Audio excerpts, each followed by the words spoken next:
Hey everybody, welcome back to Nerd News Today. I'm Matthew, and on today's episode, we're taking a look at another Bruce Lee offering from Diamond Select Toys. Now here on this channel, we've looked at several Bruce Lee products from DST, and that's included statues, that's included action figures, and although we haven't covered it, I can tell you they've done their own version of Deforms, which are basically small little collectible vinyls toys, and for the most part, I've enjoyed all of them. Had a few nitpicks here and there, but as far as all of this merch goes, I feel like Bruce Lee has been very much honored with all of these different collectibles. And that brings us to what today's offering is, and this one is taking retro to a whole new level, because we're looking at Bruce Lee in one of his earliest versions on US televisions in toy form. And that's because today we're taking a look at Kato from the Green Hornet. This right here is straight out of the Green Hornet television show, the sibling, if you will, to the 1960s Batman TV series as well. And this was essentially Bruce Lee's biggest and first role in American televisions. This is how we got our introduction to Bruce Lee as a partner to the Green Hornet. And to be clear, this isn't the first time we've gotten Bruce Lee as Kato merchandise, but this is the first time I can say we've gotten in this style of action figure. This is one of Diamond's deluxe figures, which means it has a bunch of accessories, it's got some pretty good articulation, and hopefully a very good likeness that we're going to take a look at in a few moments. But I do want to just point out real quick the packaging here, and this is very economic, very collector-friendly packaging. As opposed to some of the packaging like we get with the Marvel Select figures, this one here, it's not like this. It's not this giant monstrosity here, although I do enjoy this giant abomination. What we have here is very collector-friendly packaging. And when I say that, I mean you've got a nice little section up here that you can easily take the figure out and put them right back in. And on top of that, too, we have a whole lot of ways to see the action figure, because we have this great big window here on the front. We also have windows on each side, so you're getting a nice view inside the packaging, as well as that traditional Diamond Select sunroof. The back of the box is a very short, very concise bio about who Kato is in case you don't know, and also gives you a nice little image on the back of how this is going to look like out of the box. It also boasts that there are 16 points of articulation, which we're going to be checking as well, and most importantly, it lets us know who created this piece. And this Green Hornet figure of Kato is designed by Yuri Taming and sculpted by Chris Dahlberg. But without further ado, let's hit that Flight of the Bumblebees music. Let's go ahead and take a closer look at our Kato action figure. Alright, and here is our Green Hornet Kato figure from Diamond Select out of the packaging. It's a really nice figure, you guys. I'm going to just give you a quick rotation, and I'll just have you take a peek at it from all angles. Hopefully it stands up and doesn't fall over, because I will say he's got some kind of, I don't want to say small feet, but you know, there are some stability issues I feel like here potentially. He's a pretty overall well-balanced figure, but as I was displaying him, he kept falling over a bit, so we're going to see if that happens again. It might have just been that I got some loose joints here, which that's actually a first too for Diamond. Usually their joints are way stiff, but we will talk about that as we go along here. But for now, let's just enjoy this figure from all 360 degrees, and it's a striking figure. You know, like as I've said earlier, Diamond has done a lot of Bruce Lee things in the past already, and they've all been quite nice for the most part. But this Green Hornet one's a little bit special because, well, to be quite honest also, Diamond's actually done some Green Hornet things in the past too. They've done a lot of things, in fact. I can't tell you if they've done a lot of Green Hornet Kato things, but I do know that there has been some Green Hornet stuff in the past, and it's been nice. So I feel like we're going to be in for a treat here. And yeah, I was trying to give you guys a little bit of glimpse as it rotated around, but that's just going to take forever. Let's just bring this guy right up to the screen and spend some time talking about really the most important part about this figure, which is also currently the most blurry, but there we go, that's better. I want to talk about this likeness here, and I want to pose the question to you at home, does this look like Bruce Lee? And for my money, I'd say, yeah, I think this looks actually very much like Bruce Lee. That might be helped a little bit because, well, really a lot of his face is obscured by that really nice black mask that he's wearing. But overall, I mean, as far as like a Bruce Lee likeness goes, all things considered, with this fact that he is hiding a lot of his face, looks really nice.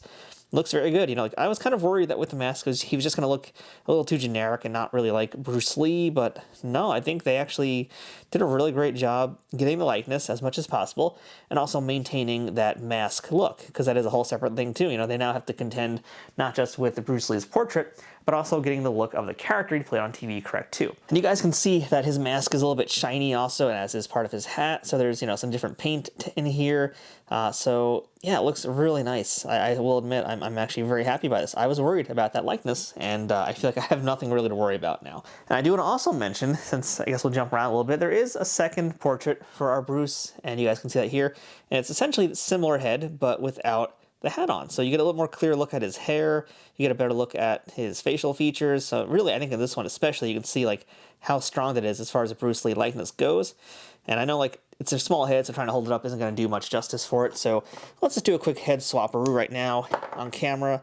We'll test out how easy that is, and we'll get a better look at this version of the head in a more stable format here. All right, there we go. So it didn't really like click into place. I was expecting to hear like a click noise or something. That wasn't really the case this time, but it's in there, and that's actually nice. I'm kind of happy because those click sounds, you know, usually it means that the head's in there, but it can also be a scary sound too sometimes, because it's like, oh, did the joint just break? But no, this actually went on very smoothly. So let's take a better look at this head now that is on his shoulders, and looks, yeah, this is a strong head. You know, I will admit that some of the past sculpts in the action figures I wasn't too fond of. You know, Yuri Taming does a fine job, but some of them just weren't quite matching up for what I wanted, I guess, with the heads. This one I like a lot. Maybe it is the fact that it's kind of hiding some things, but to me, I mean, I think the head just looks nicer. It's more proportionate to the way it should be. The hair looks very nice also on this. The cheekbones are right, the lips are there, and the eyes especially are there. So really, it might have just been the fact that I think in the past, like, they made his head a little too, like, and it might be a result of the head being more animated and more expressive, but, you know, it felt like it was a broader head, more muscly looking head. It just didn't look right. But this time around, I think they really got that sleek look of Bruce Lee, and they nailed that. So great job on the head sculpt. Let's spend some time panning down a little bit, though, and pulling them out, because I want to talk about the outfit. And man, what a cool outfit this is. It's so simple, but it just looks so nice, and stunning really is a good word for it. So this is Kato in his outfit, and man, good attention to detail here. Let's check out those nice shiny buttons he's got going on. You know, I like to talk about how Diamond will often use different shades of black, and this is a great case of that, because you can see here, I think actually there's 3 different shades of black on his body alone, not counting his hair, but, you know, the mask and the buttons are this kind of like shinier black, whereas the outfit is a little more of a matte black finish, which is nice there, so it kind of offsets a little bit. And then as we scroll down a little bit too, I think even the pants are actually a slightly different, maybe even a grayer, cooler shade of black. And you can also see the gloves are that shiny black, and likewise are his very nice shoes, which I really do like these shoes a lot, actually. These are so nice, so 60s, but man, perfect shoes. Great looking shoes there. So that is our outfit in a nutshell here. Another thing that I really liked about this toy was the articulation. And that was, again, something I had some concerns about, because, I mean, looking at this outfit, it doesn't seem like it's the most conducive to a lot of articulation. You wouldn't entirely be wrong, but you're not that far off either. So the head is ball jointed, as you already saw from me swapping out the heads, and it's got great range of motion. It's actually surprisingly good amount of motion, very fluid too.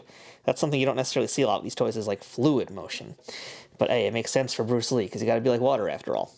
Shoulders are ball jointed and again move very, very easily. We have a bicep swivel, and we have double jointed elbows, which is very important for a character like Bruce Lee.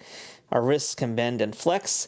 So this is where I began to be a little bit worried, because I was like looking at this and there's no buck or anything, but there's a little bit of mild flexibility there. More importantly though, you can actually rotate the waist.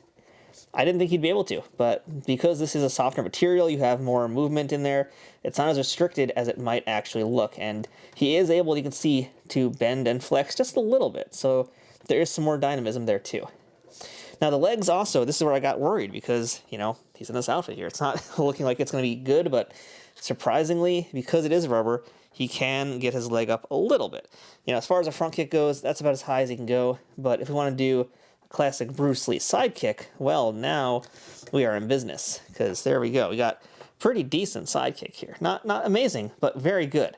Like, in my mind, I'd love to have Bruce, like, you know, have this leg way up higher, but it's really probably not possible. I mean, let's see if I can do something to maybe change that, but there's the joint. Let's see how high we can get that. I mean, no, that's still a very solid sidekick to the body, and really Bruce wasn't about hitting the head anyway as much. Like, you see it in the movies, yeah, but as far as Jeet Kune Do goes, like, the practicality just going for the body, which is the easiest target to hit, it makes a lot more sense, and it is a strong looking sidekick, so I'll give it that much. And yeah, both legs. Can you do a split? You can get pretty close, so you can get some decent flexibility there. Likewise, we have a thigh cut, so you can get a little bit over the turn on the kick. Actually, there you go, nice little toe kick for you. Knees are double jointed. Ankles can move a little bit as well. Those are a little bit stiff, but overall, I'm actually pleasantly surprised and, yeah, very happy with how this figure can move around. So, good job there in Diamond. Now another place where this figure really excels is all of the accessories you get. So you guys already saw one of them, and that was when we swapped out the heads. So this is his second portrait currently on his shoulders, and it looks excellent. But yeah, we get not only that, a total of 7 additional hands. So the hands he has on right now are kind of like neutral open hands, but he comes with so much more. Our Kato comes with a pair of closed fists, so he can get into some closed hand brawls. He comes with a pair of hands that are a little bit more tight so he can hold his accessories. He has a palm striking hand. He's got a hand to do knife hand chops with, and he has a blade holding one of his green Hornet darts. Now the hands that he has that are a little bit more tight, those are meant for his other accessories. Because yes, there is even more, and one of them you can see right here, we got ourselves a nice bow staff. This staff is just about as tall as our Kato figure, and it's pretty good, pretty decent. It has a little bit of flexibility to it, but otherwise very solid and would look very nice. And we also have some nunchucks. Now we're talking, now it's a Bruce Lee figure. So we got a pair of nunchucks. So the hands he currently has on him that you see right now, they can hold the stuff, but it's gonna be very loose. It's really the other hands that are going to hold all the accessories, and when you get them there, man, do they look good. And you know, the nice thing about the nunchucks too, there's no actual real chain there. It is a softer plastic material, so it does allow you to bend and flex it a little bit, and I think it also gives you a little bit more dynamic touch to it if you're doing photography and you want to actually have the nunchucks kind of whipping around a bit, but also not losing them and not having them look like, you know, they're dying, they're not like they're limp. You can bend it enough to get it into some action poses.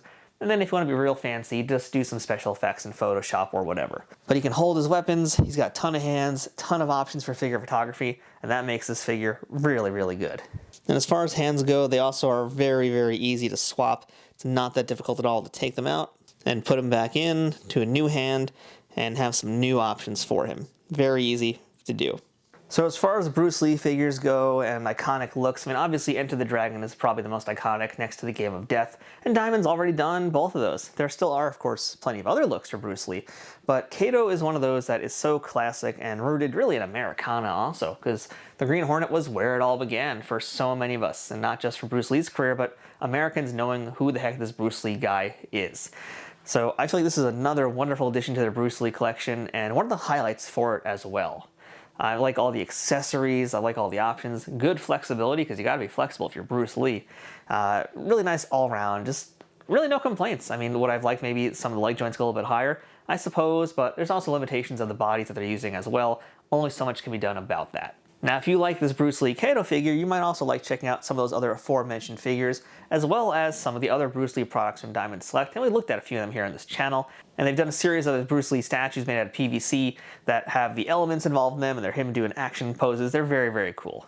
But again, overall, this is a really wonderful Bruce Lee figure. Kind of surprised me how much I liked it also, because I didn't really grow up with this character, but it's just an excellently done toy in a lot of different ways. If you'd like to pick up this Bruce Lee as Kato from the Green Hornet figure for yourself, go ahead and check out our Amazon affiliate links in the description for this video below. If you click on any of those links, they help support this channel at no extra cost to you. Diamond's already done a ton of Bruce Lee merchandise and different things, but let me know what sort of Bruce Lee merchandise you want to see Diamond do next, or what movie or look you want to see Bruce Lee have next in toy or statue form.